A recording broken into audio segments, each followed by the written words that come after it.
Moi, je pense que j'ai donné ma version par rapport à cette histoire de conteneur. Seul service qui avait un violon climatisé. Je suis le procureur qui est au milieu là. Je pense que lui, il comprend beaucoup de choses. Parce que quand mon service fonctionnait, les PV qui étaient chez eux, je pense qu'ils ont bien apprécié ces PV-là. Jamais un conteneur à mon service. J'ai conteneur chez moi, non. S'ils se sont trompés, ils sont allés ailleurs, après avoir pris les 5 millions, et qu'ils sont rentrés dans le conteneur là-bas, je ne dis pas. À moins qu'il apporte les preuves tangibles. Non, cette histoire de conteneur là, ça n'existe pas. Et j'avais le violon climatisé. Et ils ne sont pas rentrés au violon, malheureusement, parce qu'on s'est entretenu. Ils disent que Djabi, contradictoirement, hein, il y a un qui a dit que M. Djabi et M. Koutoubou sont venus le chercher à 0 heure. L'autre dit que c'est à 0 heure qu'on a commencé à révolutionner. Il y a même déjà, même la petite déclaration qu'ils ont faite ici, il y a une contradiction. Donc, à 0 heure qu'ils ont venu le chercher. Et qu'ils auraient à cause des violences qu'ils ont subies, morales ou corporelles, je ne sais quoi, parce que ce n'est pas moi qui les ai fait subir ça. Ils disent que M. Djabi et Koutoubou les ont envoyés d'abord à Donka. Heureusement. Donka est une instance médicale. Quand c'est comme ça, il doit y avoir des documents qui justifient cela. Et que de Donka, ils sont partis au resto. Heureusement. Mais malheureusement, je pense que ils ont été 2 fois. Parce qu'il y a un qui avait dit dans sa déposition, j'ai tout noté, hein, moi j'ai fait des brochures déjà. Il y a un qui avait dit dans sa déposition que de Donka, la nuit, ils sont partis au camp. Et que, arrivé, chemin faisant, Koutoubou aurait appelé M. Dadis. Est-ce que Dadis n'avait pas pris le téléphone et c'est en ce moment ils ont été libérés? Il y a un autre qui dit, je pense que c'est le patron là, et non, c'est ce monsieur qui a dit, M. Mamadou, Kali Diallo qui dit, quelque part, dans sa déposition, devant ce tribunal criminel, que c'est du matin de 0 heure au lendemain matin qu'il a été libéré. Ça y est dit, j'ai noté, et c'est allez sur YouTube, vous allez trouver. Que c'est du matin à 0 heure, c'est à 0 heure que les gens sont partis, hein. Nous on les a arrêtés à 0 heure d'après lui, et que c'est le lendemain qu'il a été libéré. Grave. Lui dit, c'est vers les 17 heures. Certainement, c'était 2 équipes. Et 2 maisons centrales. Et maisons de jeunes. Lui dit que c'est vers les 17 heures, vers les 19 heures. D'après lui. J'ai tout noté. Hein. Donc, il y a contradiction d'abord à ce niveau-là. Peu importe la contradiction. Quoi qu'il arrive, ils étaient dans l'équipe, dans la même équipe, d'après leur version, malgré qu'elle soit contradictoire. Donc, Monsieur le Président, il faut qu'on soit un peu logique dans tout ce qu'on fait. C'est important. Ce monsieur, je le connais. Depuis lors, je ne l'ai plus jamais revu. J'étais là. 14 ans, jour pour jour. Je travaillais. 14 ans, jour pour jour. Je me frottais avec les Guinéens. Dans les baptêmes, dans les mariages, dans les services. Ce monsieur, je ne l'ai plus rencontré. Mais quand j'attends ces versions, quand il était là-bas ici, j'étais assis dans ce box-là. Je ne sais pas, ce box-là, c'est une prison, hein, c'est une prison déplacée ici. Tu n'as aucun droit. Même si tu lèves la main, le président, il ne va même pas t'écouter. Parce que ce n'est pas possible. Vous n'avez jamais levé la main là-bas. Non, en ce moment, ce n'était pas possible. Donc, s'il vous plaît. Ouais. Personne n'a levé la main là-bas et qu'on ne l'appelle. Et qu'on ne lui demande, voilà, qu'est-ce qui se passe.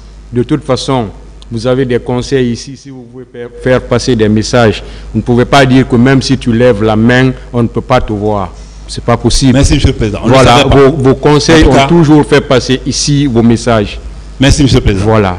Merci pour la précision. Voilà. On ne le savait pas, certainement, parce que nous sommes dans un box là. On vous a toujours dit vos droits ici, monsieur Camara. D'accord.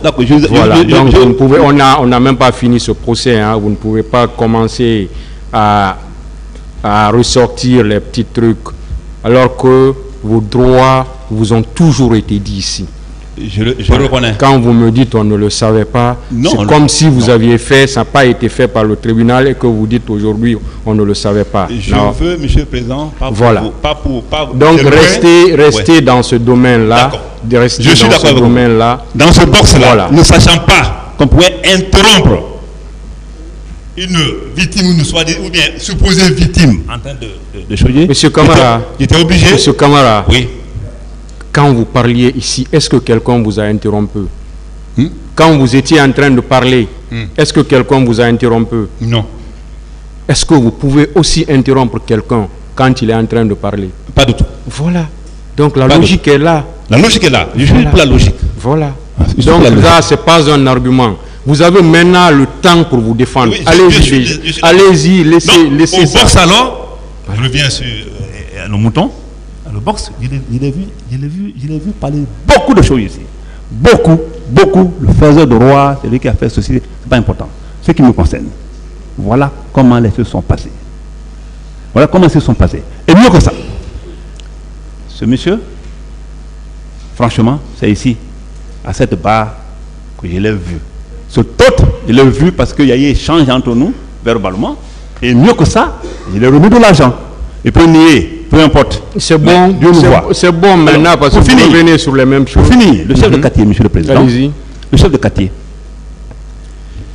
Il affirme ici que c'est moi qui aurais nommé ce chef de quartier. Qu'il apporte les preuves administratives. Un chef de quartier ne se nomme pas comme ça. Pour la petite histoire, un jour, vous saviez, à l'époque là, la lutte contre le grand banditisme là, on avait appelé tous les chefs de quartier. Les chefs de quartier étant venus, on les a dit, cette histoire là, on est vraiment débordé avec la criminalité transfrontalière et même transnationale. Non, je veux dire transnationale. Donc il faut que tout le monde s'y implique. Il n'y a pas un chef de quartier. Moi-même, mon propre numéro était un numéro vert. Le 622 39 39 39. Les journalistes qui m'écoutent là peuvent l'avouer. Pour être vraiment proche des citoyens, pour que nous réagissions rapidement en cas de besoin. Donc, le chef de quartier étant venu, on a dit il y avait un programme de nettoyage. Et le quartier du Sine, je ne sais pas ce qui s'est passé. Les jeunes se sont manifestés, ils ont fait une manifestation contre le chef de quartier qui était un vieux, qui avait presque 90 ans ou 80 ans maintenant. Nous sommes venus là-bas avec le gouvernorat, avec le maire du Sine, et le jeune était là. C'est le gouvernorat même qui a nommé ce jeune, sur instruction ou sa demande, les jeunes de quartier de Dixit. Est-ce que vous voyez? Et quand la demande a été faite, les gens ont applaudi qu'il faut que ce soit lui. Moi, ce n'est pas moi qui l'ai dit. C'est vraiment les journalistes qui étaient là, et encore dans la chose, dans les archives audiovisuelles. Donc, c'est comme ça, le chef de quartier a été nommé, le gouvernorat était là et tout le monde était là. C'est bon. Donc, je reviens, monsieur le président, sur un seul point maintenant. Le jeune étant nommé, pas de rapport entre nous. Et moi, je pense que les preuves là aussi sont disponibles. Ils peuvent l'apporter ici, c'est Tchébro qui a signé ou bien qui a annoncé qu'il est nommé. On va au camp. Je finis par vous dire que ces deux éléments n'ont raconté sur moi et sur ma personne, sur mon service, que de la fabulation. Quand il dit on est sorti la nuit, on nous a torturés. Demandez un Guinéen de Conakry à l'intérieur du pays. Si un seul jour, quelle que soit l'infraction commise, si mon service, quelqu'un a pu, c'est-à-dire même insulter quelqu'un qui est là, une mise à cause ou bien quelqu'un qui est accusé d'un fait, quel que soit le niveau de fait. Je suis rentré dans le truc là, lui dit qu'il était quelque part avec des étrangers, et l'autre l'a dit qu'il était dans un conteneur. Les deux ne me tenaient pas dans le même. C'est bon, s'il vous plaît, c'est bon maintenant. Oui, monsieur le président. Les deux ne voilà, pas parce que vous répétez maintenant. Je vous dis simplement, et purement et simplement. C'est bon, monsieur Camara. Fabulation pure.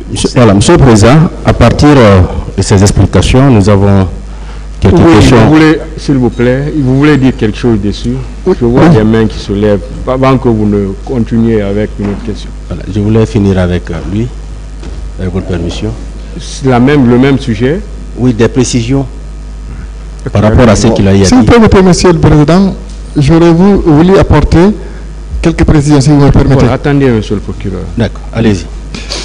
D'abord, monsieur le président, il vient d'affirmer devant vous ici qu'il m'a donné 5 millions à son bureau. Ce que j'aurais souhaité, Colonel Abdoulaye Diaby est ici. C'est lui et le professeur Koupou Boussano qui sont venus le lendemain matin nous faire libérer et nous envoyer à l'hôpital, donc à Ebela. notre arrestation a fait l'objet d'un couvrage médiatique énorme. À ce jour, vous allez sur YouTube ou Internet, tout est relaté, ça existe. Ça, ce ne sont pas mes paroles. Et on était une dizaine, ce n'est pas juste ma parole. Tout ce qui s'est passé, au-delà de ce que moi j'ai dit, les autres sont là. Et j'aurais attendu que le colonel Thiebro ait le courage au moins de dire la vérité. C'est bon. Oui. S'il vous plaît. Monsieur le Président, moi je le renvoie ou alors je rappelle au tribunal mon passage le 3 décembre. Ce que le colonel Thiebro dit, et je ne retiens pas que le passage du 3 décembre, depuis mes sorties médiatiques, au sortir de ces tortures-là, je dis et je maintiens c'est aux environs des erreurs que vous nous avez enlevées comme on appelle, à la maison des jeunes de Dixine. Alors, je prie au bon Dieu que Dieu sauve la Guinée. Parce que quand le colonel Thiebro dit que c'est à la maison des jeunes ce qu'il est en train de dire là, honnêtement, je dis que Dieu sauve la Guinée. Parce que pour moi, quand on a peut-être la chance ou le privilège d'atteindre un certain niveau de sphère de l'État, il y a de ces choses qu'on ne doit pas se permettre. Mais je comprends la logique. Hein? Vous nous avez infligé des cas de torture et vous savez les conséquences. Il y a toute une convention internationale. Hein? Voilà. Maintenant, je veux dire que moi, je n'ai pas dit que le professeur Koutoubou Sano est parti au camp. Depuis ma première déclaration, colonel Koutoubou Sano est venu nous trouver à l'urgence de Donka. La première personne qui est venue, parce qu'à l'urgence de Donka aussi, on nous a sortis au camp là-bas parce qu'il y a eu un battage médiatique. Il y a eu de communiqués, radio, Amnesty International, il y a eu le Haut Commissariat des Nations Unies aux droits de l'homme, beaucoup de déclarations. Le gouvernement français qui avait même suspendu un pont qui était en construction, le pont du 8 novembre. Vous pouvez vérifier, c'était une déclaration officielle du gouvernement français. On nous a sortis. On nous a envoyés à l'urgence de nous. Et on était obligé de regarder le soleil. Obligé de regarder le soleil. Mais je précise en ce moment, il n'était pas là. Mais c'est lui qui a donné l'ordre. De surcroît, je l'ai rappelé, il y a même un de nos amis qui voulait se mettre à l'aise. L'officier dit, tu es en grève, non? Tous les organes doivent être en grève de faim. Je l'ai rappelé, je n'ai pas perdu conscience. Malgré les coups, le degré de douleur que vous nous aviez infligé. Maintenant, colonel Jacques Touré, paix à son âme, en ce moment, il était le conseiller du Premier ministre en charge des questions de sécurité. C'est lui qui est venu, il a réussi difficilement, à obtenir difficilement des agents du colonel Thiebro de permettre que nous venions nous asseoir. On est venu, maintenant Koutoubou Sano est venu. Quand le professeur Koutoubou Sano est venu, il a chassé les éléments du colonel Thiebro qui étaient là. Et puis, en ce moment-là, encore une fois, je réitère que moi, je n'ai pas remarqué la présence marquée du colonel Diaby. Mais on nous a fait administrer quelques soins. Et le professeur Koutoubou Sano nous a pris. On nous a envoyé au niveau du pont 8 novembre, côté droit en ce moment. Au pied du pont, il y avait un restaurant. C'est bon. Voilà. Donc, je précise ces éléments, à mon avis, qui sont importants. C'est très grave. Monsieur le Président, c'est très grave. D'abord, les deux ne sont pas concertés avant de venir. Ça, c'est clair. Il y a une contradiction forte. Monsieur le Président, je commence par Jacques Touré. Colonel Jacques Touré, qui était mon chef d'état-major à l'époque, c'est-à-dire avant l'époque. Jacques Touré, le moment dont il parle à octobre, comme ils ont dit dans leur déclaration, 2009, Jacques Touré déjà était à la retraite. Et Jacques Touré, nulle part n'a été nommé chargé de questions de défense et sécurité à la primature. Allez voir les archives. Mais pourquoi les gens aiment créer des problèmes? Il dit toujours là qu'il n'a pas observé Diaby. L'autre l'a dit, j'ai vu Diaby. Il dit que Koutoubou Sano les a trouvés simplement à Donka, à l'hôpital. Il dit encore que Koutoubou Sano l'a trouvé encore là-bas avec Jacques Touré. Il dit que Jacques Touré était venu nous voir pour nous demander. Et c'est lui-même qui a dit encore que les sages même de la forêt étaient venus nous demander. Contrairement à ce monsieur, il dit qu'ils sont venus le lendemain, ils ont été libérés, ils ont été mis à disposition de Koutoubou Sano et l'autre là, ou Donka, le lendemain. Et on parle de Nations Unies. Entre 0h pour l'un, et 18h, 19h pour l'autre. De 19h au matin, les Nations Unies peuvent se mettre en branle contre un pays. La France peut se mettre en branle contre un pays. L'Union européenne, c'est lui qui a dit, j'ai tout noté. L'Union européenne peut se mettre en branle contre un pays. Ils sont vraiment importants, hein.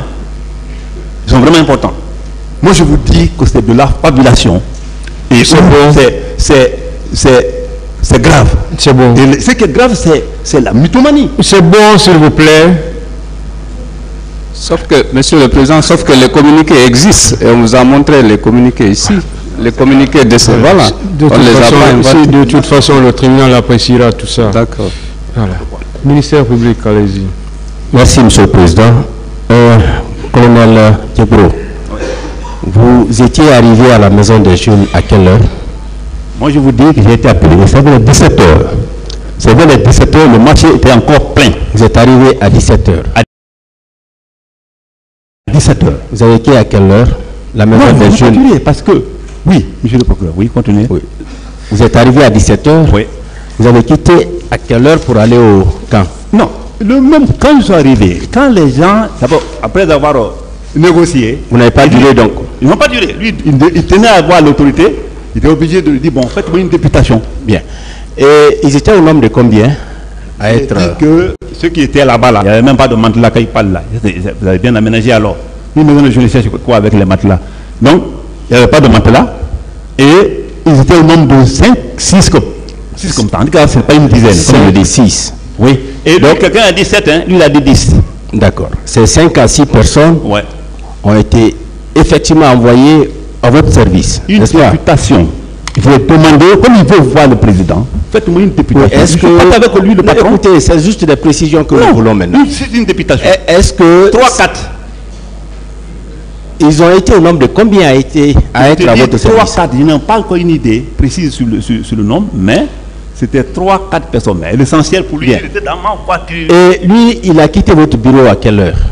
Moi, quand ils sont partis, aller au camp, arrivé au camp, il est monté directement à mon bureau. Il a quitté à quelle heure votre bureau? Bon, vers les 18h, 19h, parce qu'on n'a pas duré.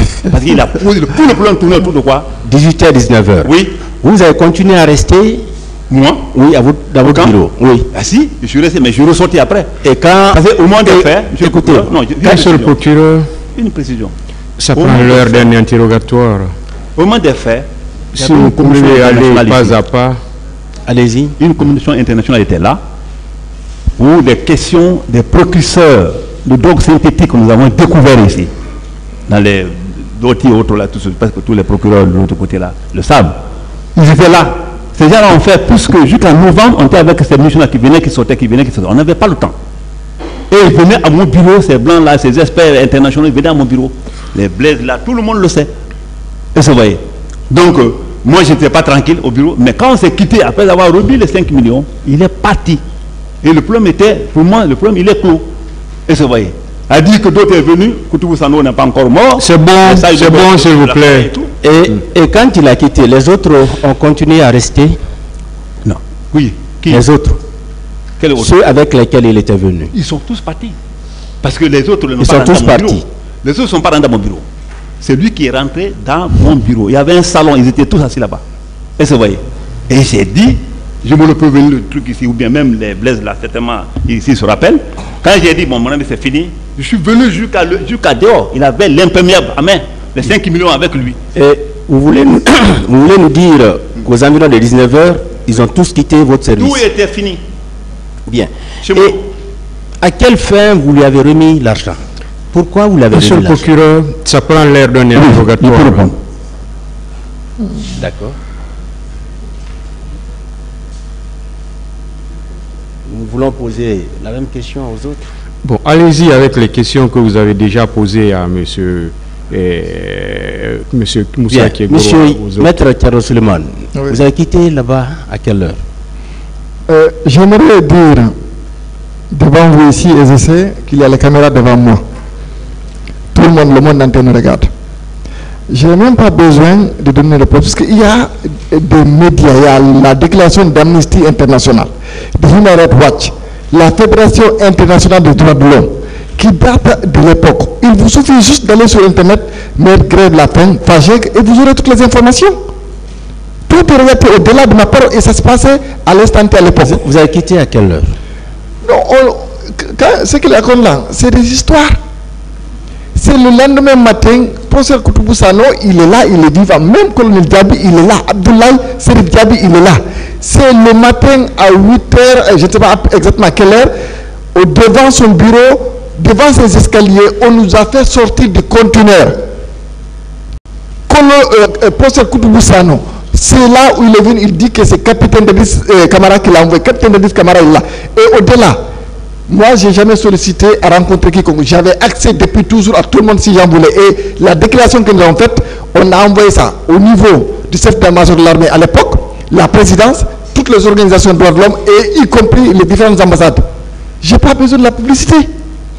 Donc, et quand il dit ici que c'est même au niveau de la déclaration que je lui ai raconté, que j'ai rédigé la déclaration, il y a encore tous les officiers de l'armée, tout ça. Je n'ai jamais raconté cette histoire à quiconque. Quand il dit ça, c'est des histoires. Je ne l'ai jamais fait. Et au-delà de ce que vous racontez, moi, ma crédibilité, tout le monde le sait. Hein? Oui. Quand vous dites que vous m'avez donné 5 millions, alors que lorsque j'étais au niveau de CNDD, tous les membres sont là, même les tickets de carburant, je n'ai jamais accepté. C'est bon. Le lendemain, donc, à 8h, hein, on peut retenir ça. Bon, après, parce que je n'avais pas de montre sur moi, monsieur, je sais que c'est le lendemain matin. Monsieur Kali, oui. Vous avez quitté là-bas à quelle heure? Alors, monsieur le procureur, je voudrais que vous compreniez que le traumatisme, je crois que Maître même avait perdu un peu l'heure, hein, honnêtement.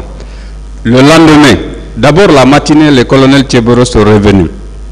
Kadiatou, qui est une jeune sœur qui était membre, a été prise en otage par ses services.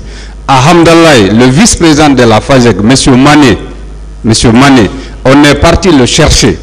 Ils ont couru tout le quartier de CBG là-bas, on l'a même surnommé Hussein Bolt. Bamba, qui avait son quartier, qui avait un télécentre tout près de l'escadron, au niveau du garage, comment on appelle, au niveau du gros magasin au Koya, on l'a pris, on l'a ramené, on nous a trouvé.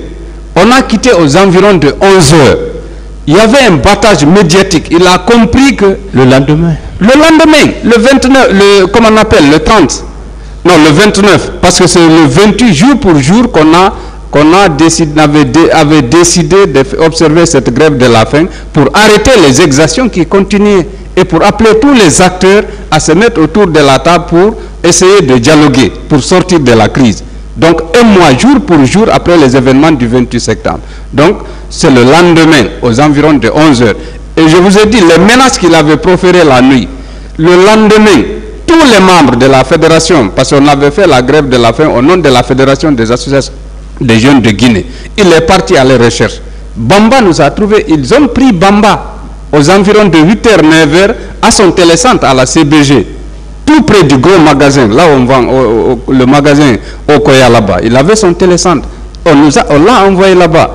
Voyez-vous, c'est aux environs de 11 heures, maintenant soi-disant qu'on va venir nous faire observer au niveau des services de santé pour nous faire des soins de santé qu'ils nous ont sortis du camp pour venir au niveau de l'hôpital de Donka. Mais je précise en ce moment, lui il n'était pas là, c'est toujours les 2 pick-up avec lesquels il était venu la nuit qui nous ont ramenés au niveau de CHU Donka. Bien, colonel Camara, pourquoi vous les aviez conduits à votre service? Pour quelle raison? Ouais, je n'ai pas compris. Pourquoi vous les aviez conduits à votre service? À mon service? Mais j'ai commencé par ça. J'ai dit que lorsqu'on a engagé les négociations et qu'il n'y avait pas de compréhension, vu l'afflux des gens qui venaient, les femmes autola, lui demandait à ce qu'il parte voir Dadis. Et j'ai demandé de lui dire, écoutez, faites-moi une députation. Je l'ai dit tantôt. Faites-moi une députation. Et arrivé, dans la voiture, lui, on discutait même. On discutait. Et puis nous sommes descendus automatiquement. Répondez à la question. Pourquoi vous les aviez conduits à votre service? Pourquoi? Est-ce que c'était le lieu approprié? Oui, bien sûr. Mais bien sûr, quand quelqu'un veut négocier, il veut voir Dadis. C'est lui qui le dit. Il ne veut pas parler là-bas, il ne veut pas manger. Les autres ont mis le pain. Hein. Et lui dit qu'il faut qu'il voit obligatoirement Dadis. Il a un message à passer. Je l'ai mis dans ma voiture. Est-ce que vous avez rencontré le président Dadis? Non, arrivé. D'abord, c'est là où déjà on s'est compris. Ils sont partis, on est descendu directement chez moi, dans mon bureau. Et les négociations ont commencé et on s'est compris. Maintenant, pourquoi alors les 5 millions? Pourquoi? Oui, mais c'est ce que je vous dis. Après, dans le déballage, c'est verbal de sa déclaration, dans nos échanges, j'ai compris, il a dit qu'ils ont dépensé. Dieu est mon témoin, comme il est tout de suite là. Il a dépensé. Dieu est son témoin aussi, parce qu'on était deux. Donc, c'est vrai, 4 millions et quelques comme ça, j'ai donné 5 millions plus le transport retour. Ça, c'est le transport retour, y compris le transport retour. Il ne peut pas nier. S'il n'a pas donné quelque chose à ses amis, ce n'est pas le moment de nier. C'est bien vraiment 5 millions de francs guinéens. Bien, monsieur Baldé. On n'est pas fini. Non, nous avons eu déjà ce que nous voulons. S'il vous plaît, c'est bon. Ah, mais quelque chose d'important. Monsieur Baldé, est-ce que vous lui avez dit que vous voulez rencontrer le président d'Addis? Je ne l'ai jamais dit. Je n'en avais pas besoin. Non. Est-ce que alors il vous a remis 5 millions? Je suis désolé, monsieur le procureur. Quelqu'un qui nous a torturé toute la nuit, quand il dit qu'il nous a donné 5 millions, ça me fait juste sourire. Bien. Monsieur Diallo. Monsieur le procureur. Est-ce que vous lui avez dit que vous voulez rencontrer le président d'Addis? Non, moi je n'ai jamais pensé à rencontrer le capitaine d'Addis en ce moment. Encore une fois, nous étions préoccupés par l'arrêt de ces exactions. Nous avons observé cette grève de la faim dans ce sens-là. Alors, est-ce qu'on vous a dit alors pourquoi on vous a conduit au sein du camp Alpha Yaya? Non, je vous ai dit, monsieur le procureur, vous le savez, d'abord, la question de la torture définie universellement, c'est pour nous torturer. D'abord, venir nous torturer, d'abord, c'est infliger la douleur, qu'elle soit physique, morale, psychologique, avec un homme qui agit au nom de l'autorité de l'État. Voyez-vous, c'est en humiliant, dans le cadre d'inculquer la peur, l'humiliation. Il l'a fait sur le lieu en nous arrêtant avec toute la violence.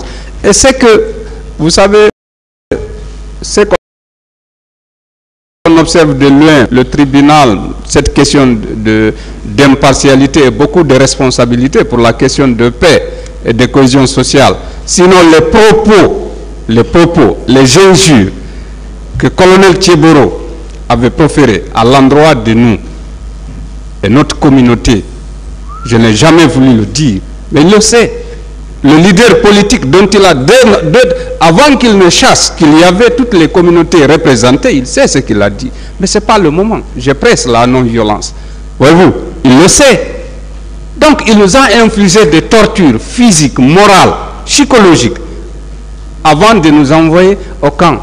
Et au camp aussi, c'est pour nous torturer. Encore une fois, avec de menaces.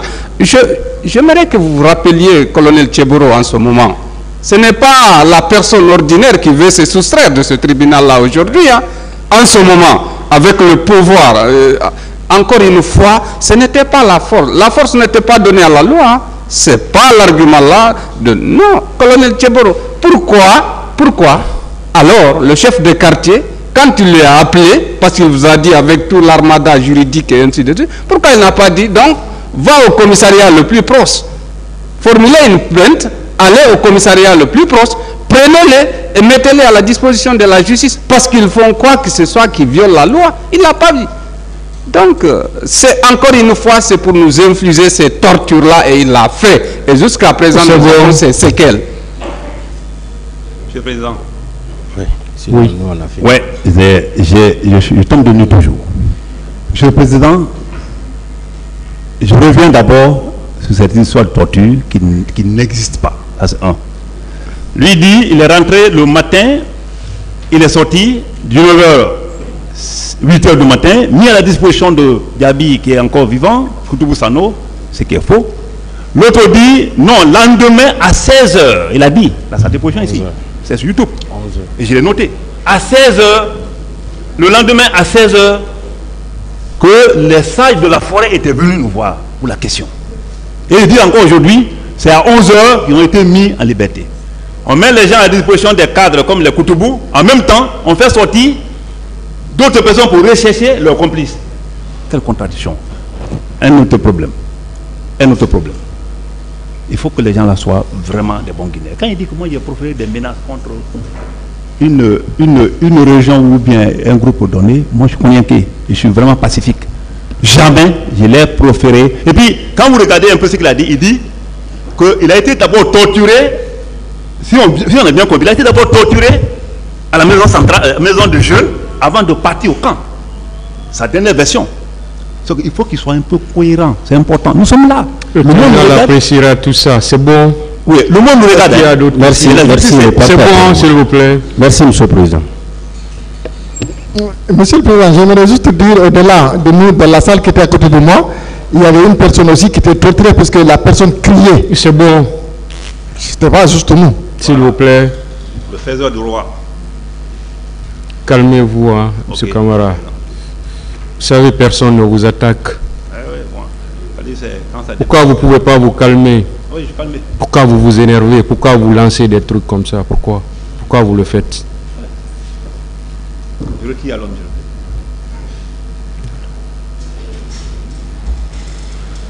Partie civile.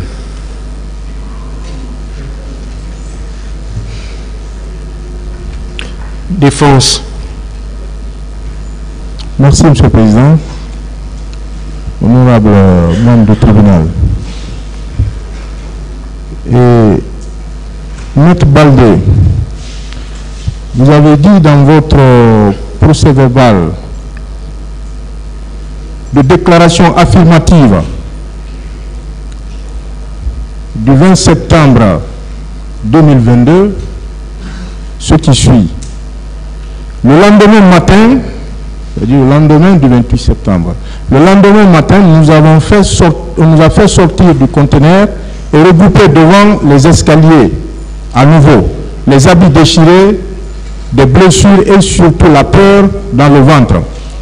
Nous avons reçu la visite de M. Koutoubou Sano et de colonel Abdoulaye Chérif Diaby, ministre de la Santé à l'époque. Vous le confirmez? Oui. Monsieur Diallo, qu'est-ce que vous en dites? Il dit le lendemain matin. Qu'est-ce que vous en dites? Reprenez votre question. Le lendemain matin, on vous a fait sortir des conteneurs. Et le colonel Abdoulaye Chérif Diaby, ici présent, est venu avec M. Koutoubou Sano le lendemain matin. Qu'en dites-vous? Je dis et je répète, moi je dis au niveau du département antidrogue, je n'ai pas remarqué la présence de M. Koutoubou, c'est clair. Voilà. Et ça depuis lors, hein, je l'ai toujours dit. Ouais. Moi je dis, professeur Koutoubou Sano est venu au CHU de Donka. Et je maintiens, vous pouvez revoir toutes mes interventions. Voilà, maintenant, je précise encore que nous n'étions pas dans les mêmes pick-up. Nous, pendant qu'on nous enlève notre enlèvement, d'accord, de la maison de jeunes jusqu'au camp Alfaya, département antidrogue, d'alors, on n'était pas dans le même véhicule. Il y avait deux pick-up, il est venu avec deux pick-up.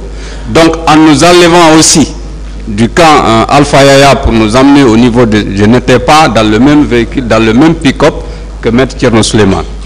Voilà, bien entendu qu'on était piétiné à l'intérieur même, vous ne pouvez observer rien. Vous confirmez que c'était le matin? Non, encore une fois, je viens de le dire. Observez bien ce que je dis. Hein. J'ai dit aux environs de 11 heures. Parce qu'il y a eu beaucoup de battages médiatiques et il y a les institutions nationales, certaines institutions et ONG internationales qui avaient fait des déclarations. Et c'est sous ce prétexte-là, parce qu'il y a une pression énorme à l'extérieur, ils sont venus nous dire, bon, on vous envoie pour des soins de santé. Mon colonel, qu'est-ce que vous en pensez le lendemain matin? Le lendemain matin, je ne peux pas dire un seul mot là-dessus, parce que lui et moi, quand on s'est quitté à 19h, il est plus revenu. Et quand il n'a pas pris témoin des cadavres ou les gens qui sont décédés depuis longtemps, Koutoubou Sano vit, M. Diaby encore vit, c'est mieux de le faire venir et demander des précisions. Et mieux que ça, les deux sont diamétralement opposés. Les deux là, diamétralement opposés. Et mieux que tout ça, ce n'est pas mon identité. Mais heureusement, ou malheureusement pour moi, c'est le service qui m'a été donné à diriger, qui m'a mis dans tout ça. Si je suis dans cette barre, franchement, c'est à ce niveau-là. Sinon, c'est bon, vous avez répondu à la question. C'est pas si le tribunal peut accepter que le colonel Abdoulaye Chérif Diaby vienne par rapport à ce point-là. Ce point, parce que toutes les parties, les protagonistes... Est-ce que vous avez fini avec les questions pour les trois là d'abord? C'est sur ce point-là. Sur ce point, parce qu'il y a une contradiction sur ce point. Le colonel est là. S'il vous plaît. Est-ce que vous avez fini avec les questions pour les 3 d'abord? Je n'ai pas encore fini, Monsieur le Président. Allez-y. Et sur le même point, Monsieur Diallo, c'est consigné dans votre déclaration, hein? C'est versé au dossier. Votre déclaration datée du 1er octobre 2023. Contrairement à ce que vous venez de soutenir, vous avez écrit ceci à la page 2. 6e paragraphe. C'est ainsi vers 15 heures, le jeudi 29 octobre, sur ordre de colonel Thiebro, nous fûmes conduits au CHU de Donka, où nous étions exposés au soleil.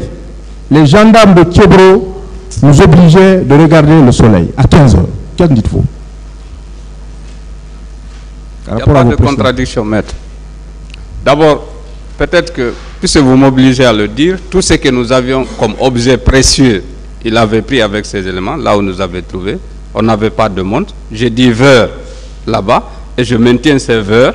Donc je n'avais pas notion, c'est-à-dire, je dis vers, ce n'est pas précis. Et je ne vois pas une contradiction, parce que le contenu de ce que je dis est le même. N'est-ce pas? Et même la télé avec laquelle nous avions passé toute la journée à regarder le film Mahatma Gandhi sur la non-violence, ils avaient tout pris, montre, téléphone, tout. Donc je dis bien l'heure, je n'ai pas dit une heure précise. On était, encore une fois, on nous a pris, on nous a mis dans un conteneur noir comme ça. Vous n'avez pas de montre, vous n'entendez rien, vous ne voyez rien comme... Et en nous embarquant aussi, on vous met à l'intérieur des pick-up, on met les pieds comme si ce n'est... C'est-à-dire, il n'y avait aucune question de respect de dignité humaine. C'est-à-dire, je suis abasourdi quand je vois le colonel parler comme ça, honnêtement. Ce tribunal a besoin d'être éclairé. Oui, c'est ce que je suis en train de dire. C'est ce que je suis en train de dire. Est-ce que vous avez ordonné le lendemain matin, hein, comme il a dit, le lendemain, de les conduire au CHU de Donka? Bon, je vous ai dit que tout ce qui est le lendemain ne me concerne pas. Au moins, ils n'ont pas passé la nuit à mon service. Mais maître, j'ai juste une précision pour le tribunal. Ce monsieur me jette des propos qui ne m'énervent pas, hein, mais qui ne me surprennent pas. Dans un pays aussi pauvre, quand tu luttes contre la drogue, il faut s'attendre à tout. Sinon, franchement, ce qu'il dit là, moi, tous mes amis, quand il dit que j'ai proféré des propos, ça c'est très important. Hein. Il parle de paix, de sécurité, il parle de paix sociale et tout. C'est bon. Monsieur le Président, juste un petit mot. Hein. Il parle de paix. Moi, tous mes amis... C'est bon, s'il vous plaît. Une autre question. Maître Balde, qu'en dites-vous par rapport à la même question? J'ai pas bien... Vous pouvez répéter, s'il vous plaît? Oui, le lendemain matin, vous avez été conduit sur ordre de colonel Moussa Thiebro Kama au CHU de... Je le dis, vous savez, honnêtement, tout ce que j'ai dit ici, au-delà de mes propos, ça fait l'objet de couvertures médiatiques. Les articles de presse existent. C'est facile de vérifier. L'heure à laquelle, je vous ai dit, on nous a envoyé au niveau de l'hôpital Donka. Je ne sais pas exactement à quelle heure. Nous n'avions pas de montre avec nous. Et je n'avais même pas en fait de série, j'avais juste mon t-shirt et on était exposé au soleil. Et on nous a reçus au niveau des services d'urgence de l'hôpital Donka à l'époque. Et j'aurais voulu vraiment, parce que pour moi, c'est vraiment important, l'affirmation de colonel Djabi, puisque vous savez, on est là, je sais, en tant qu'accusé, vous avez le droit de mentir pour vous défendre, c'est tout à fait normal. Mais c'est important aussi pour l'opinion publique, puisque comme on le dit, il peut arriver qu'on commette des erreurs, mais avec le temps, on le reconnaît, on se répand, on demande pardon, on l'accepte. Mais lorsqu'on persiste, ça signifie beaucoup. Donc je n'ai pas beaucoup de commentaires à faire, puisque, comme je l'ai dit, à l'époque, il y a eu des déclarations, il y a eu des prises de position.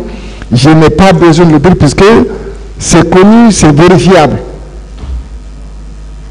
C'est pas une question d'opinion. Monsieur le Président, juste sur une précision, c'est grave. C'est que je vous regarde, franchement, c'est grave. Parce que, Monsieur le Président, il y a un problème. Il ne sait même plus, hein, il ne sait plus, hein, il est perdu comme ça, il ne sait plus. Laissez tout le monde. Laissez les gens. Ouais, laissez okay, tout le monde. Donc,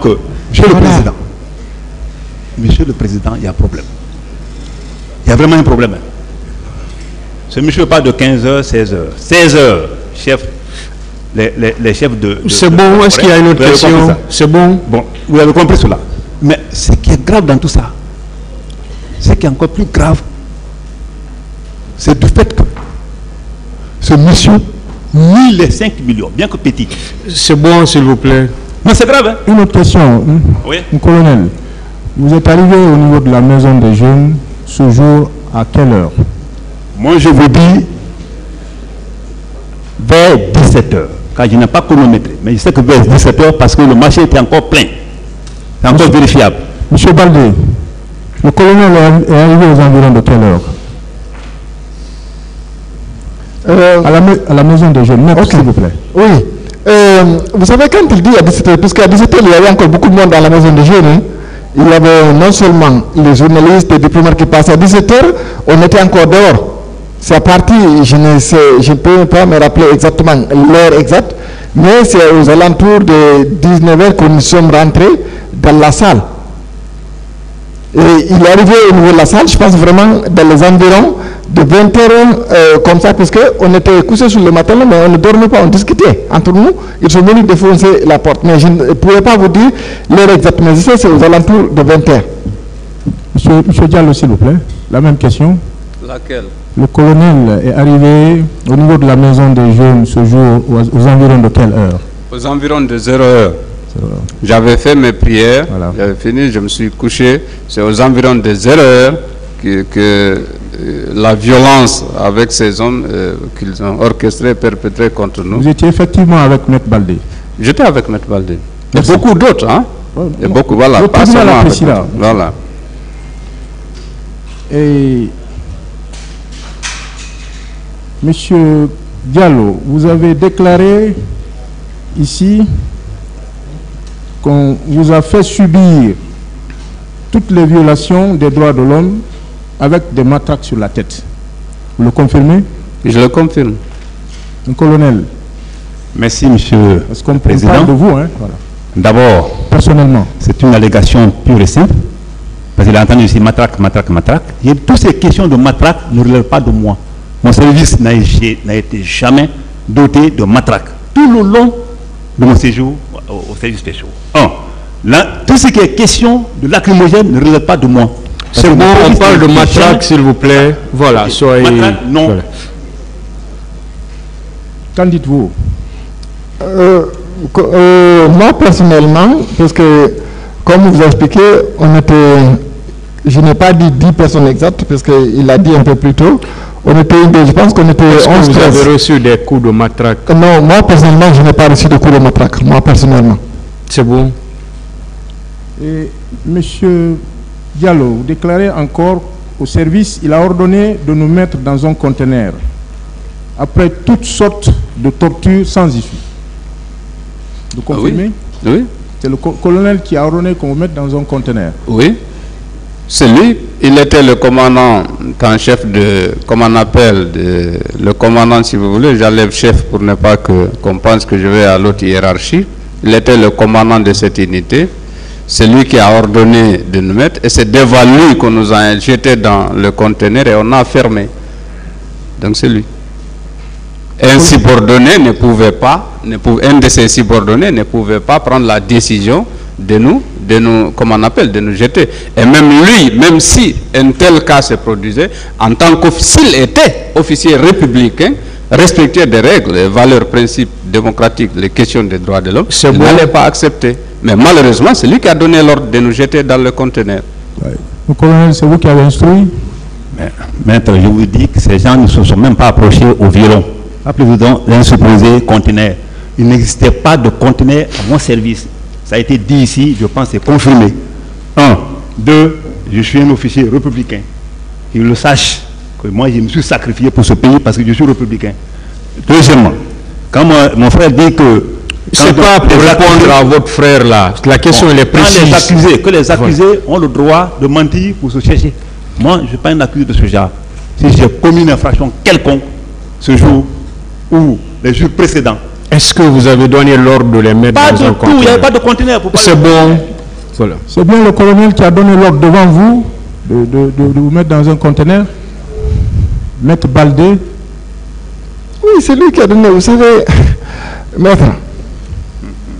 Je vous explique les circonstances dans lesquelles il nous a envoyé là-bas, il nous a menacés. Et ce sont ces propos, j'ai mis dans ma déclaration, j'ai mis entre guillemets. Ce sont les propos qu'il a fait, mais pas seulement. Il dit que la grève de la faim, c'est une forme de terrorisme moderne. Après nous avoir obligés d'avaler ces pains fades libanais, il nous a mis dans le conteneur. Et moi, c'est là où, en fait, que je l'ai vu la dernière fois, si ma mémoire est bonne, parce que bon, ça fait très longtemps. Monsieur le Président, si vous permettez un petit élément par rapport au conteneur. Allez-y. Je rappelle qu'il est acquis au débat ici dans cette salle. J'ai suivi le lieutenant Marcel, qu'il m'excuse de le dire, qui auparavant a expliqué qu'il a fait beaucoup, même je crois bien, son enfance au camp, qui vivait au camp avant l'arrivée même du CNDD. Et vous savez qu'une fois même, commandant Toumba avait dit qu'il avait tellement une assise au camp là-bas qu'on l'appelait le parrain des caporaux. Ici, le lieutenant Marcel a bel et bien dit qu'il y avait des conteneurs avant l'arrivée du CNRD qui servaient comme on appelle, de lieu de garde, si vous voulez, du matériel militaire. Le lieutenant Marcel l'a dit ici. Donc s'il dit qu'il n'y avait pas de conteneurs, je lui rappelle que c'est déjà acquis au débat en connaissance de cause, une personne qui connaît bien qu'il y avait ces conteneurs là-bas. Bon. Voilà. C'est bon. Marcel. Oui, mon colonel, vous les avez traités de terroristes, ce qu'il déclare. Bon, Monsieur le Président, je reviens avec votre permission sur cette histoire de conteneurs. Personne ne vous a demandé de parler d'une histoire de conteneurs. Conteneurs. On vous a posé la question de savoir si vous les avez traités de terroristes. C'est ça, hein? C'est ça la question. D'accord, Monsieur le Président, je réponds comme vous le voulez. Alors, terroriste 2009. Le mot terroriste n'était pas dans le jargon militaire. Parce que l'Afrique n'était pas encore menacée. C'est bon. C'est ça. Oui. Maître Baldé, Oui.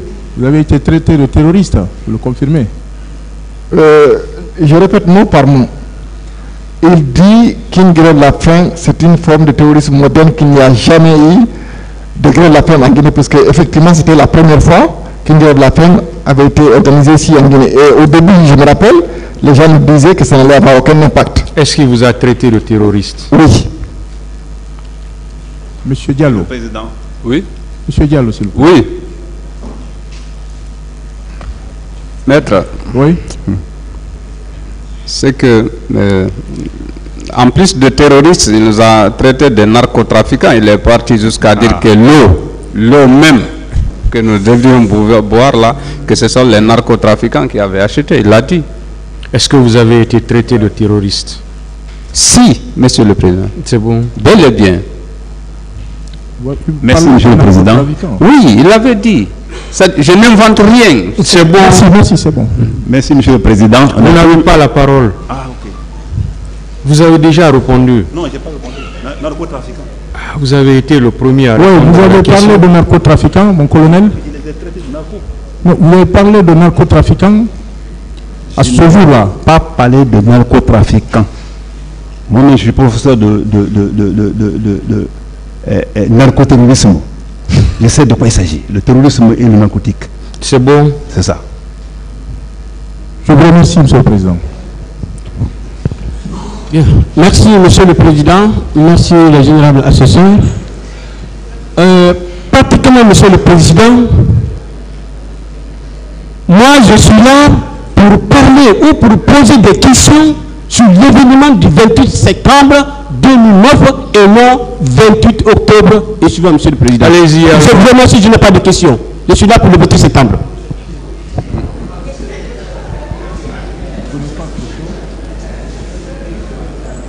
Il n'y a pas de question. Je ne sais pas si le colonel Djabi peut venir. Si vous le Vous permettez. pouvez vous rasseoir, s'il vous plaît. Merci, Monsieur le Président. Non. Vous pouvez rejoindre vos places. Merci, monsieur.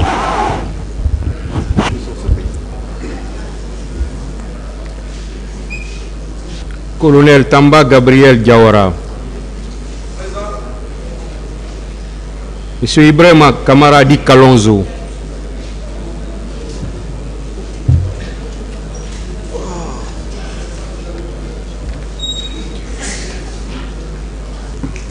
Asseyez-vous.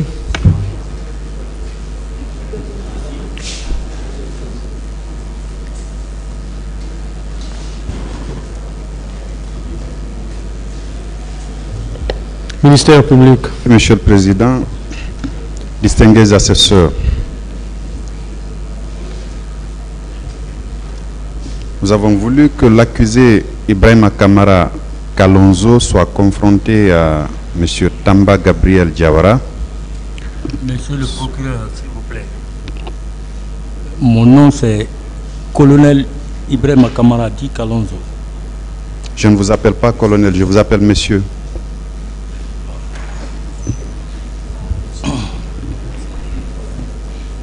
Ce sont vos prénoms et noms, non? Ibrahima Kamara Di Kalonzo. Oui, mais je suis colonel. Ça dérange quoi si je vous dis monsieur? Ça ne vous diminue en rien, monsieur. Je continue. Monsieur le Président, nous avons voulu que l'accusé, monsieur Ibrahima Kamara, alias Kalonzo, soit confronté à monsieur Tamba Gabriel Diawara sur l'unique point de la présence du premier, le 28 septembre 2009, au violon du PM3. Monsieur Ibrahima Kamara Kalonzo, vous confirmez, comme vous l'avez dit préalablement lors de votre interrogatoire, que le 28 septembre 2009, vous étiez bien retenu au violon du PM3. Merci, Monsieur le Président. Merci également, Messieurs les assesseurs. Et merci à l'ensemble de la Cour. Comme je l'ai si bien dit au départ de ce procès, lors de mon passage ici, j'ai bel et bien dit que je ne connais absolument rien dans cette affaire du 28 septembre. Parce que j'étais retenu au PM3. Je suis rentré au PM3 le 3 août 2009 et je suis sorti le 6 novembre de la même année. Le pourquoi? Parce que 3 août 2009, 6 novembre de la même année, vous avez dit. Oui, le 6 novembre de la même année. Très bien. Soit 3 mois, 3 jours, j'étais là-bas. Très bien. Monsieur Tamba Gabriel Diawara, la même question. Est-ce que vous confirmez que du 3 août 2009 au 6 novembre de la même année, monsieur Ibrahima Kamara alias Kalonzo était bien au violon du PM3? Je vous remercie, monsieur le procureur. Je ne peux le confirmer parce que, comme je l'ai dit auparavant, l'acte qui m'a nommé au PM3 comme commandant, je l'ai rapporté. Ça date du 21 octobre 2009. À l'époque, j'étais lieutenant et le colonel Kalonzo n'y était plus. L'acte est là, qui en fait foi. S'il vous plaît, vous avez dit avoir été nommé comme commandant du PM3 le 21 octobre. Le 21 octobre 2009. 2009. Au préalable, vous étiez au service vous étiez en service là-bas, en qualité d'officier de police judiciaire. Affirmatif. Très bien. Est-ce que, en cette qualité, 28 septembre 2009, vous étiez là encore? J'y étais. Est-ce que M. Ibrahima Kamara Kalonzo y était? Je le réitère, je ne peux ni le confirmer, ni l'infirmer, parce que je n'ai pas particulièrement porté attention à ça. Je l'ai dit auparavant.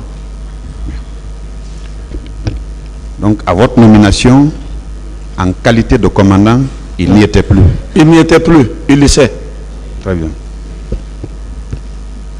Monsieur Ibrahima Kamara Kalonzo, Président, vous êtes formel que vous avez séjourné dans les violons du PM3 du 3 août 2009 au 6 novembre de la même année.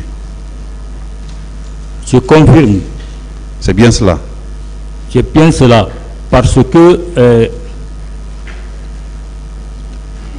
quelqu'un qui est mis en prison, je pense qu'il est en train de subir de toutes les malversances.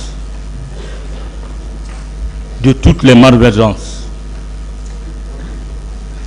Je ne peux oublier cette date jusqu'à ma mort. C'est pourquoi je persiste dessus et j'insiste que j'étais en prison du 3 au 6 novembre 2009. Monsieur le Président, c'est sur ce seul point que nous avions souhaité la présente confrontation. Partie civile. Vous remercions. Défense. Merci, Monsieur le Président. Mon colonel Kalonzo. Présent. Est-ce que vous avez vu le colonel Gabriel au PM3 le 28 septembre 2009? Bon, je ne peux le dire parce que j'étais dans le violon et c'était fermé hermétiquement ce jour-là. On était regroupés dans un grand hangar qui est dans l'enceinte du PM3. Donc, je ne peux dire avec exactitude que je l'ai trouvé là-bas ce jour. Mais vous pouvez confirmer qu'il était en service là-bas? Il était en service là-bas.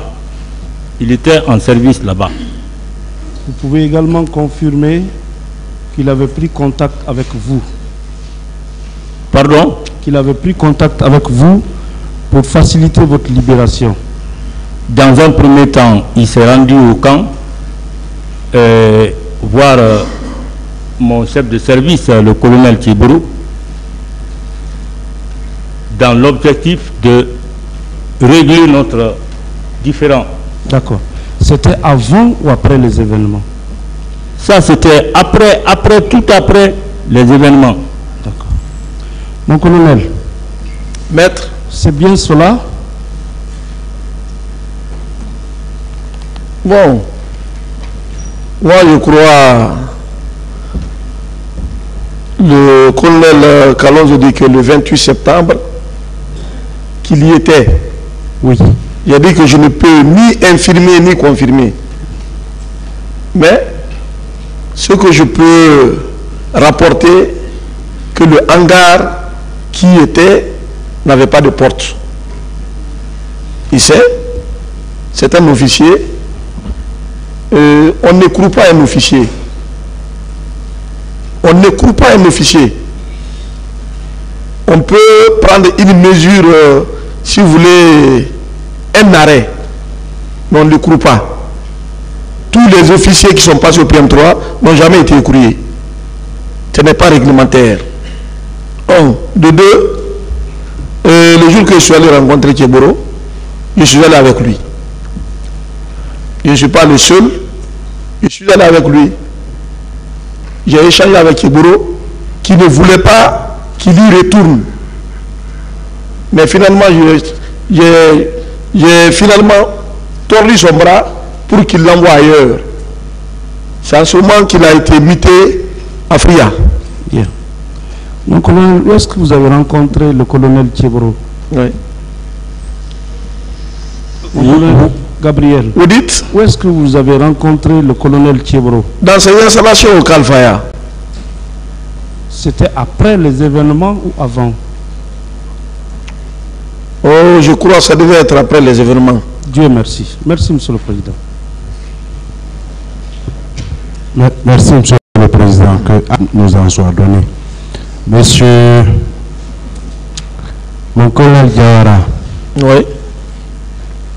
Vous confirmez avoir rencontré le colonel Moussa Tchibourou Kamara au camp Alpha Yaya après les événements du 28 septembre pour régler son démêlé avec le colonel Ibrahima Kamara Dick Alonso, n'est-ce pas? Affirmatif. Bien. Est-ce que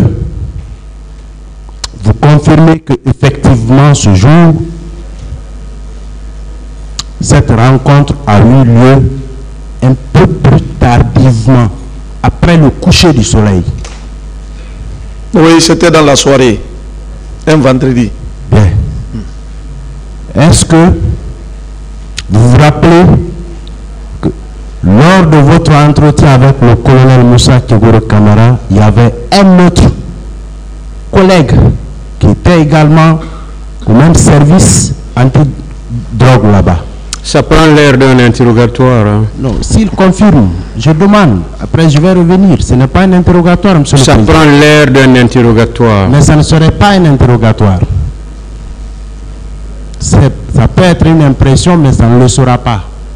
Soyez rassurés. Mon collègue, est-ce que vous confirmez que cette rencontre a connu la présence d'un autre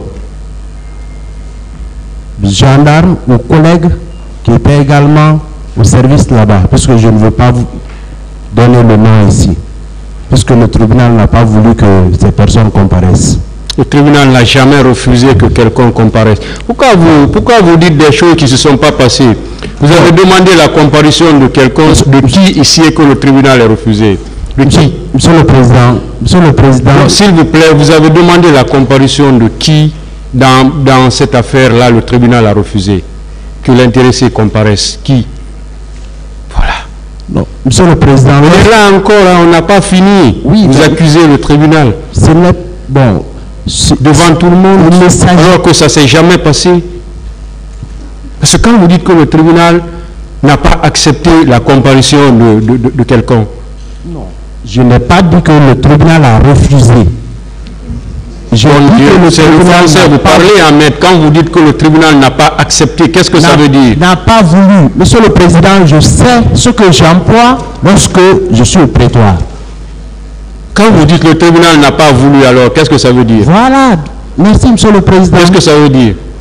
Monsieur le Président, il est acquis au débat que des témoins ont été entendus. Quand vous dites que le tribunal n'a pas voulu, qu'est-ce que ça veut dire? Dites-nous ça. Je suis en train de vous expliquer, Monsieur le Président.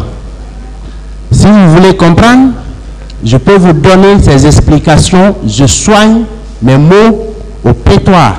Alors dites, voilà. Dites s'il vous plaît, il est acquis au débat, s'il vous plaît, dites ce qui est. Voilà. Voilà, mais ne dites jamais que le tribunal n'a pas voulu que X ou Y soit là. Le tribunal ne l'a jamais voulu. Tout le monde est là. Vos confrères sont là. On est suivi de partout.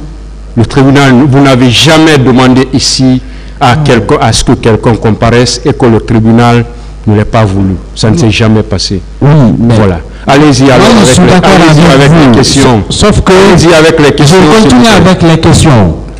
Sauf que nous n'avons jamais demandé que ça a été refusé. Allez-y avec les questions. Je voudrais préciser qu'il y a des noms qui ont été cités comme témoins, qui ont été entendus au cabinet d'instruction, mais malheureusement qui n'ont pas été entendus dans les débats ici. Qui a demandé à ce que ces personnes viennent? Bon, oui, Monsieur le Président, vous savez, ça c'est des s'il vous plaît, vous savez, s'il vous plaît, hein, Monsieur le Président. Vous savez, je vous laisse trop dire les choses ici.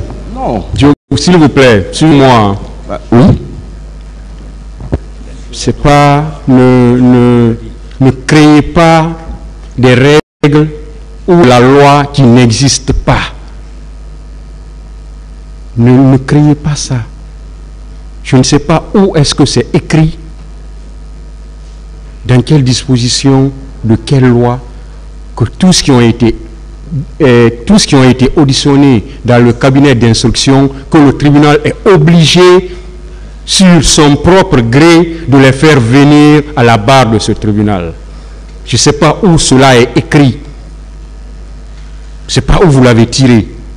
Donc c'est pourquoi je vous dis de poser des questions, d'arrêter de vous aventurer sur des trucs sur lesquels vous n'avez vraiment pas, vous n'avez aucune base légale. Vous n'avez aucune disposition légale qui vous permet de le dire. Donc allez-y avec les questions.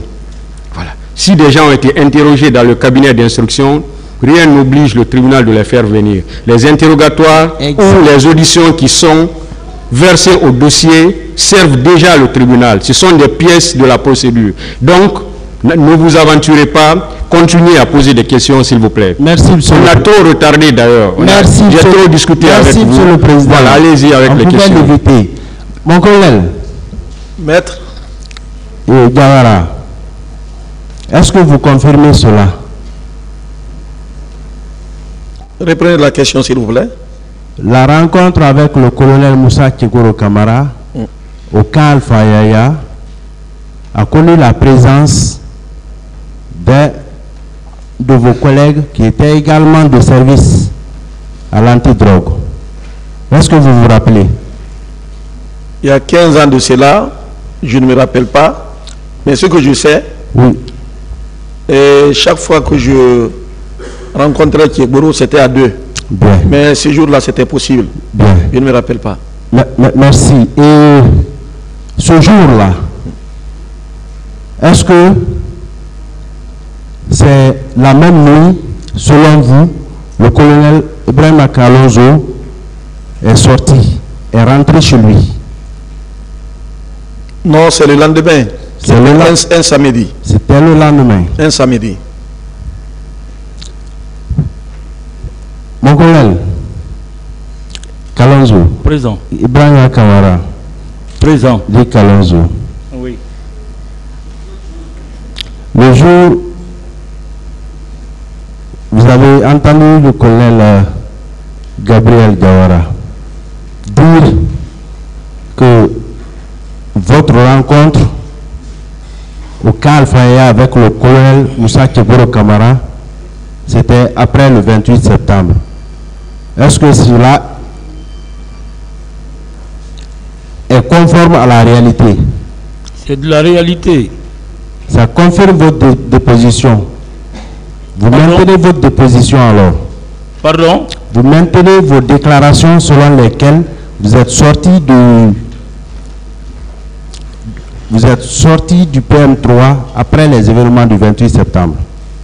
Je suis sorti du PM3 après les événements du 28 septembre. Est-ce que le jour de la rencontre de colonel Moussa Tchegoro Kamara au camp Fayaya, est-ce qu'il y avait la présence de ce collègue? Bon, je ne veux pas parler du nom. Comme l'a dit le colonel Gabriel, ce jour-là, il y avait lui, il y avait moi, il y avait le colonel Faimba Kamara, qui est le secrétaire général du haut commandement actuel. Bon, ok, puisque le nom est... C'est vous qui dites le nom. Mon colonel, et vous vous rappelez qu'il était présent à la rencontre là, mon colonel Diawara? Bon, je ne peux pas fouetter ma mémoire. Oui. J'ai dit que je ne me rappelle pas. Et je suis miable là-dessus. Bien. Merci, Monsieur le Président. J'en ai terminé.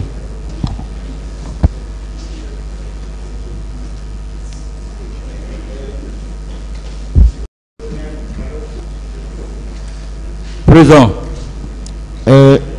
Qui avait donné des instructions de vous arrêter? C'était le chef d'état-major d'alors.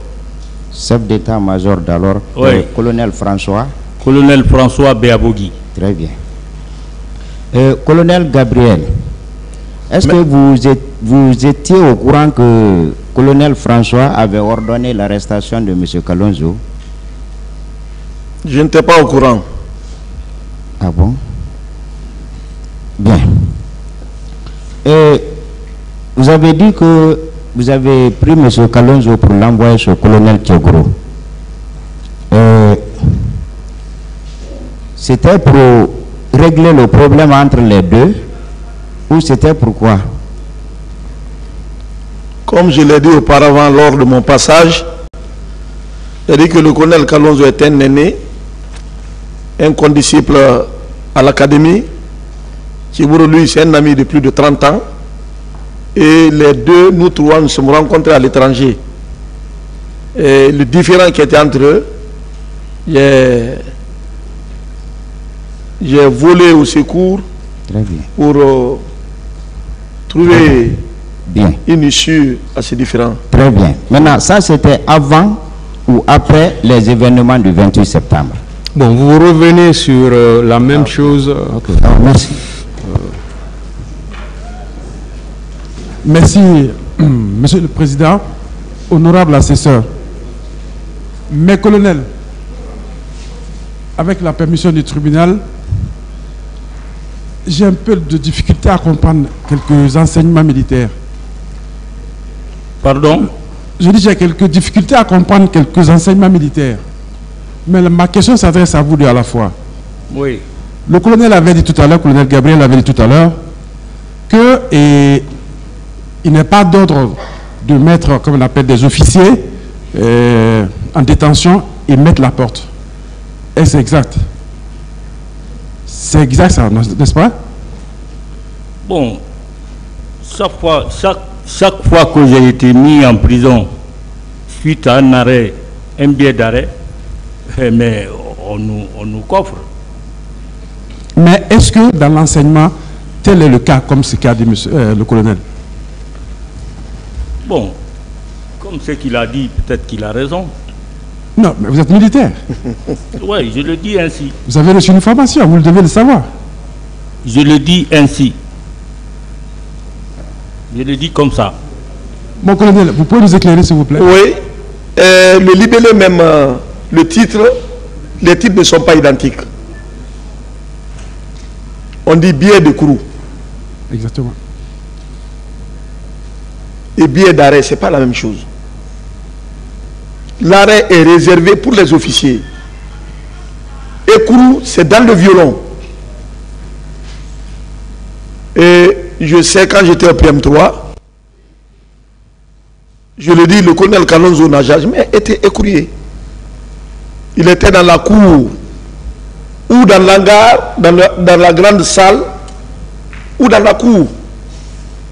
Il avait même un lipico sur lequel il se reposait. Mais il n'a jamais été écourier. S'il le dit ici, je l'infirme. Très bien. Écourier, ça veut dire mettre dedans. Exactement. Ça, c'est pour les subordonnés. Arrêt, c'est pour les officiers. Il le sait. Merci, mon colonel. Bien. Mais, mon colonel, quand on met un officier sous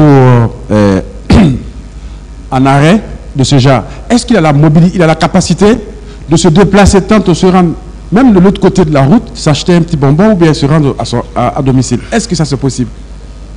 Et puis après revenir, c'est-à-dire, on arrête un officier, comme ce que vous avez décrit tout à l'heure, l'officier est sous votre responsabilité, mais il n'est pas écroué. Est-ce que cet officier qui se promène dans la cour a la faculté de sortir de l'enceinte de son lieu de détention pour pouvoir s'acheter certains objets ou bien se déplacer comme il le veut, après revenir? Une prison est une prison. Donc il ne peut en aucun cas... Même dans votre bureau, on peut circonscrire ou limiter votre lieu de manœuvre. Ça devient une prison. Il ne peut pas aller au-delà. Comme il était au PM3, en dehors du PM3, ce n'était pas possible. Il avait une marge de manœuvre. À l'intérieur, ça, il pouvait. Très bien. Colonel Kalonzo, donc vous n'avez jamais mis pied au dehors pendant votre détention. Est-ce le cas? Bon, il arrivait des moments que je sortais. Pour aller où? Juste dans la cour et puis soit m'asseoir à la rentrée de notre hangar pour lire un roman, comme je l'ai dit ici dans mon primitif. D'accord, donc vous ne pouvez jamais sortir en dehors de la cour, c'est ça? Pas du tout. D'accord. Maintenant, mon colonel Diawara, j'aimerais comprendre. Vous vous êtes déplacé à aller voir le colonel Keboro pour trouver une solution à sa situation.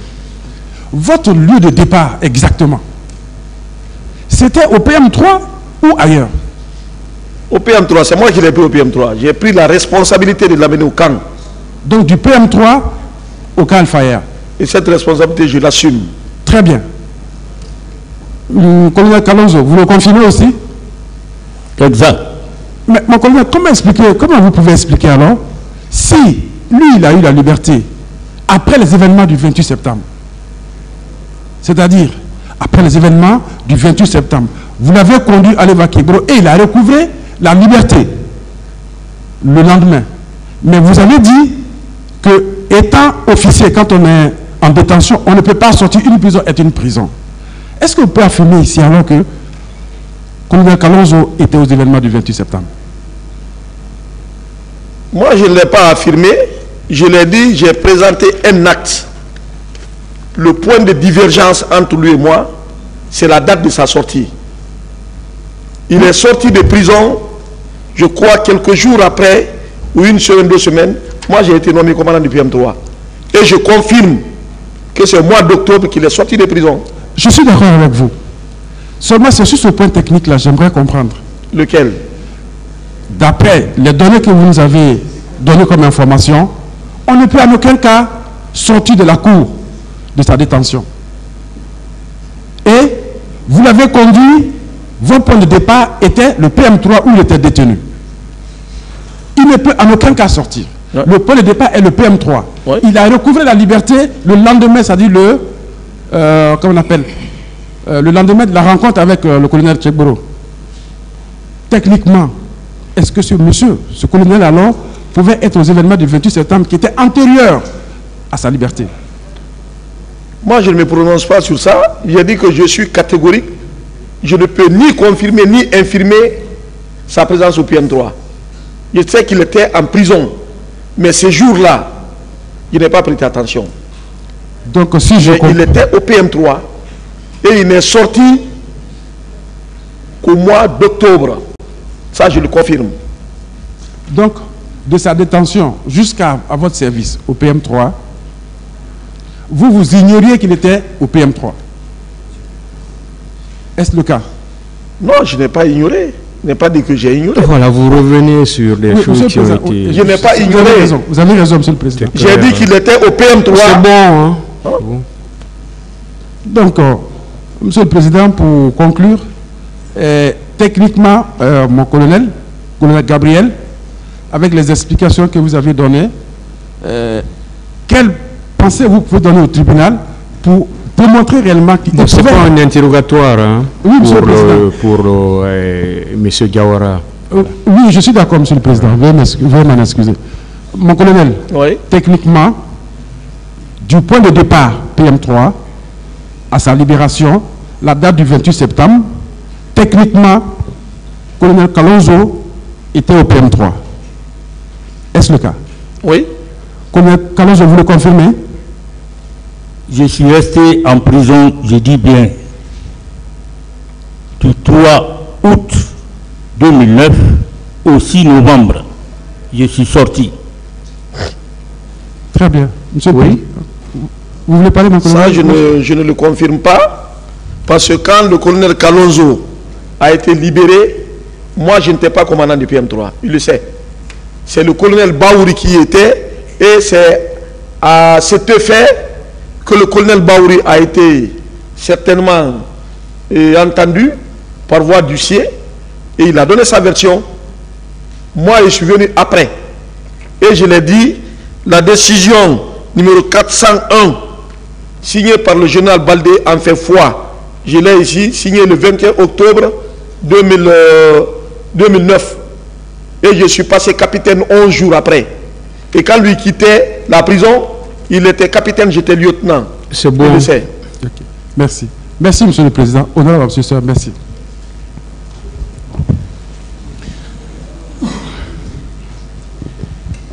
Mon colonel, je vais simplement vous poser des questions par rapport à cette précision. Est-ce que vous confirmez devant ce tribunal que Kalonzo, étant en détention au PM3, n'a pas la possibilité de sortir en dehors de la cour du PM3? Je suis catégorique là-dessus. Ce n'était même pas possible. Très bien. Donc, cela veut dire tout simplement qu'il n'est pas sorti le jour du 26 septembre 2009. Je crois que ça, c'est la cour de tirer sur ça. Moi, ce que je sais, c'est ce que j'ai dit. Il est rentré en prison. J'ai été surpris de le voir en prison. Et il n'est sorti qu'au mois d'octobre. Quand je l'ai envoyé au bureau de Thieboro. C'est bon. C'est tout. Donc, c'est compris par le tribunal qu'il était en détention, il n'a pas pu sortir. Donc, colonel Kalonzo, vous confirmez que depuis que vous êtes rentré le 3 août jusqu'au 6 novembre, je ne suis pas sorti de la cour. Vous étiez permanemment là. J'étais permanemment en place, je n'étais pas sorti de la cour. Est-ce que vous pouvez avoir la possibilité de sortir en dehors du PM3 ce jour-là, le 28 septembre? Il y a la garde là-bas à permanence, 24 heures sur 24. 24 heures sur 24. Pour nous voir, il faut passer par la garde. Merci, Monsieur le Président. Merci, Monsieur le Général Assesseur. Monsieur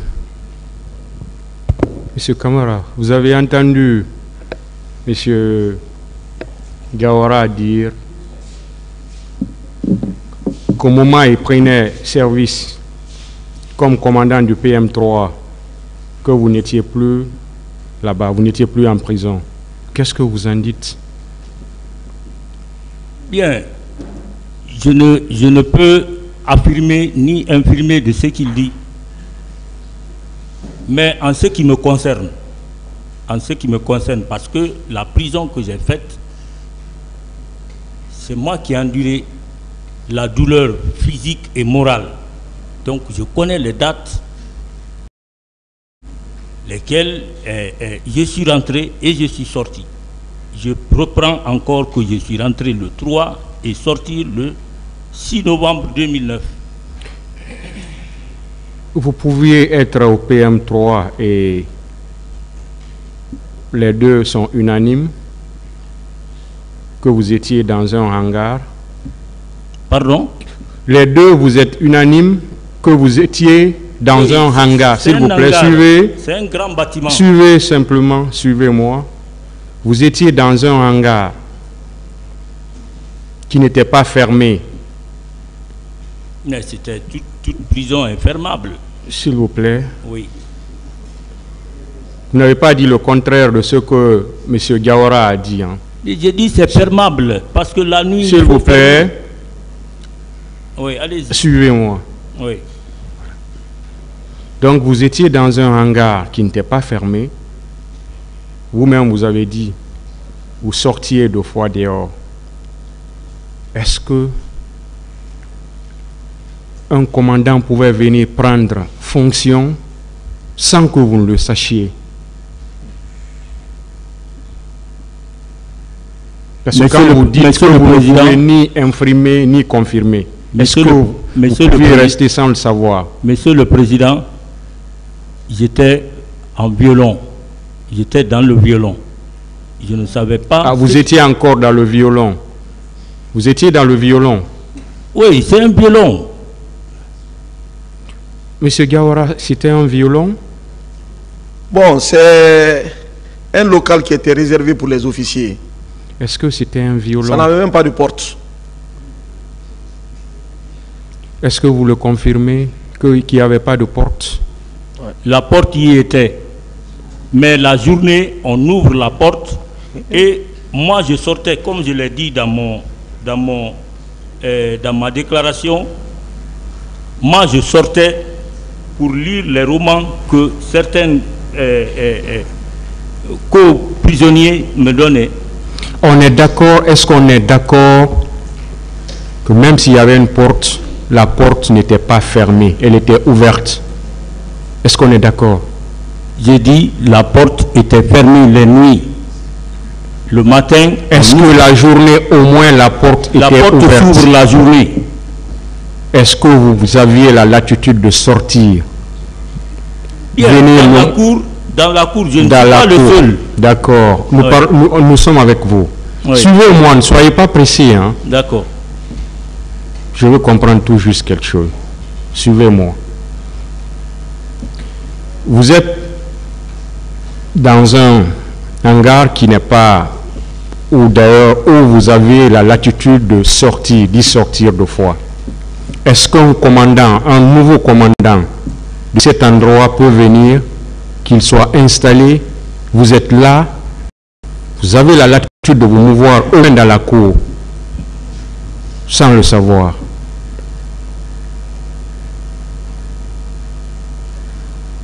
Je n'ai pas compris, Monsieur le Président. Pourtant, elle est très simple. Vous êtes dans un endroit où vous avez la latitude de vous mouvoir, d'y sortir de fois. Venir au moins dans la cour. Prendre même des documents pour venir lire dehors. Oui.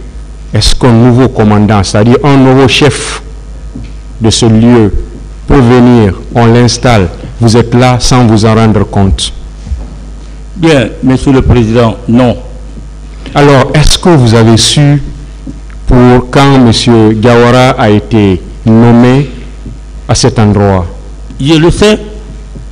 Quand il fut nommé, je le sais. Alors, est-ce que vous étiez là?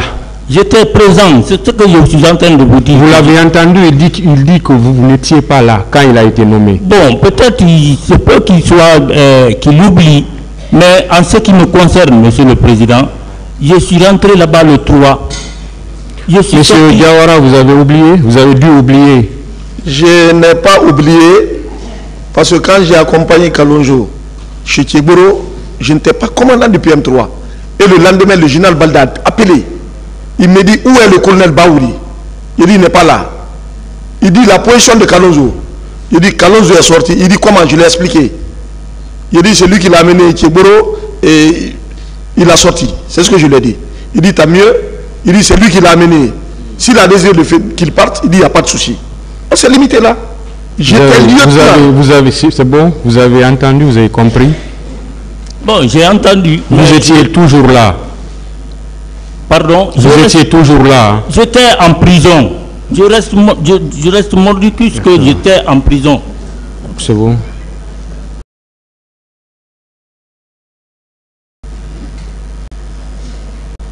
Monsieur Diawara, vous avez sorti Monsieur Kalonzo pour l'envoyer voir Monsieur Moussa Thieboro. Affirmatif. Après, je l'ai retourné. À quel titre? À quel titre? Bon, j'y servais, j'étais officier de police judiciaire, j'ai offert mes services pour les réconcilier. Monsieur Kalonzo, c'était à ce titre? Bien sûr, colonel, si vous me permettez, colonel Gabriel, colonel Thieboro, colonel Boiro, colonel Yeyamou, décédé paix à son âme, et le colonel Edouard, nous avons eu la chance de partir en Chine ensemble pour les cours. Est-ce que c'est en tant qu'officier de police judiciaire qu'il a pu sortir pour vous envoyer voir M. Moussa Thieboro Camara? Ah, Monsieur le Président, je ne peux affirmer. Vous ne le savez pas. Parce que lui, c'est un camarade de promotion, n'est-ce pas, en Chine. Donc, à ce titre, je le remercie pour ça. Il est allé voir le colonel Thieboro, arranger le différend qui était entre nous, et puis il est venu me prendre la nuit, et puis on s'est rendu là-bas, c'était tout. Monsieur Diawara, ce que vous avez fait pour Monsieur Kalonzo, est-ce qu'un autre agent de ce service pouvait le sortir de cette manière? Non. Pourquoi? Bon, moi j'ai joui de mes relations avec Thieboro.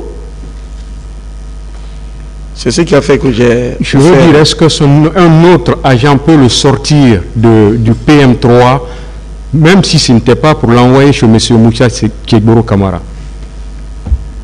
Non, ce n'était pas possible. Pourquoi? Bon, il y avait les services de garde. Quand vous l'avez sorti, les services de garde n'étaient pas au courant? J'étais de service ce jour-là. Vous dites? J'étais de service. Vous étiez de service? Oui. Est-ce que quelqu'un d'autre pouvait le faire si vous n'êtes pas là? Oh, ça dépend. Moi, j'ai pris la responsabilité de le faire.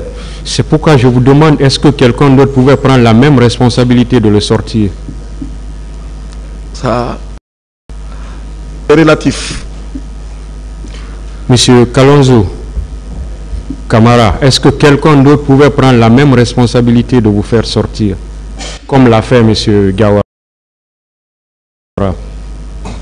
Je dis et je reprends, je dis suite à des relations qui sont entre moi et colonel Gawara et tant d'autres, je crois à ce titre, il s'est permis.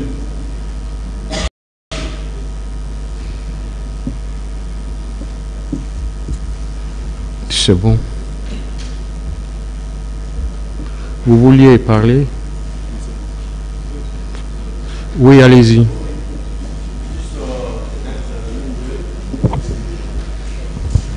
Le point est, la question est très importante. Et mon collègue Ibrahim Kamara dit Kalonzo. Présent. Puisque vous dites que vous avez dit que il a été nommé commandant pendant que vous étiez là, quand vous avez été informé de cette nouvelle responsabilité, quel était désormais votre état de rétention au niveau du PM3 après que le colonel Gabriel ait accédé au poste de commandant du peloton? C'était un peloton en ce moment. Dans un premier temps, j'étais content parce que c'est un ami qui accède à un poste de responsabilité. Dans un premier temps, dans un deuxième temps, je sais que c'est à cause de ça, vu notre relation, vu que je suis resté longtemps en prison, oui, et qu'il a eu pitié de moi, je dis bien que je le remercie pour ça. Bien. Et mon colonel Gabriel, lorsque monsieur le colonel Ibrahim Kamara est sorti de la prison, selon vous, est-ce que à un moment il a eu à exprimer une quelconque joie par rapport à votre nomination comme commandant? Est-ce que vous vous rappelez d'un seul instant? Bon, je suis invariable sur ce que j'ai dit. Au moment où on me nommait, il n'y était pas. Oui, ça c'est compris. On ne s'est plus revu. Oui. Si ce n'est que quelques années ou quelques mois après, on s'est vu. Parce que là, lui, il est parti à Fria. Bien. Et mon collègue Ibrahim et camarade Kalonzo, vous savez, le président, mon collègue Gabriel a dit tout à l'heure, à un moment, quand il a réussi à vous faire sortir et à vous faire rentrer à la maison, que le chef d'état-major à l'époque de la gendarmerie a appelé et qu'il a dit que il vous a fait sortir, bon, et qu'il a demandé, et le commandant Baouri. Je voudrais savoir, est-ce que, selon vous, si colonel Gabriel n'était pas le commandant adjoint, il n'était pas l'officier de police judiciaire chargé du dossier, il n'avait pas été désigné pour assurer l'intérim, est-ce que selon vous, il pouvait prendre une telle responsabilité sur vous, étant donné que vous ne faisiez pas l'objet de procédures régulières? C'est la dernière question. Bon, si vous me posez cette question, je dis que le colonel Kamba Gabriel a été, n'est-ce pas, un ami de promotion. Je suis plus ancien que lui, mais c'est un ami de promotion. Donc, quand j'ai été sorti de la prison par lui et il m'a amené chez le colonel Tchéboro, vraiment, je ne fais que le remercier par rapport à ça. Bien. Bon, colonel Gabriel, vous êtes d'accord avec colonel Ibrahim Kamara que la date d'entrée, la date de l'établissement du bien d'arrêt contre lui, la date de sa libération, est-ce que vous êtes d'accord avec lui que ce sont deux dates essentielles, parfois, qui peuvent être difficilement oubliées par lui, la personne concernée? Maître, je ne voudrais pas que nous polémiquions sur ça. J'ai dit que je suis invariable. Oh, non, c'est compris. C'est-à-dire, si vous êtes d'accord au moins avec lui par rapport à ça, la date pour un officier, la première fois que vous fassiez l'objet d'une mesure d'arrêt, et ensuite vous passez plusieurs mois là-bas, la date de votre libération, est-ce que ce sont des deux dates quand même qui sont essentielles, qui peuvent être difficilement oubliées par la personne concernée? Si vous êtes d'accord ou si vous n'êtes pas d'accord avec lui là-dessus, hein, je ne dis pas que c'est... Voilà, je ne vous demande pas de varier autrement. C'est relatif. Voilà. Parce que ça dépend des gens. Il y en a quand ils subissent trop de trauma, ils peuvent oublier beaucoup de choses. Oui, mais logiquement, on suppose que ce sont des dates considérables. C'est comme nous, notre date de prestation de serment. Nous la retenons. Merci, Monsieur le Président. Vous pouvez rejoindre vos places. Merci, Monsieur le Président. Avec votre permission. Vous pouvez partir si vous voulez. Merci. Je vais mettre la lunette.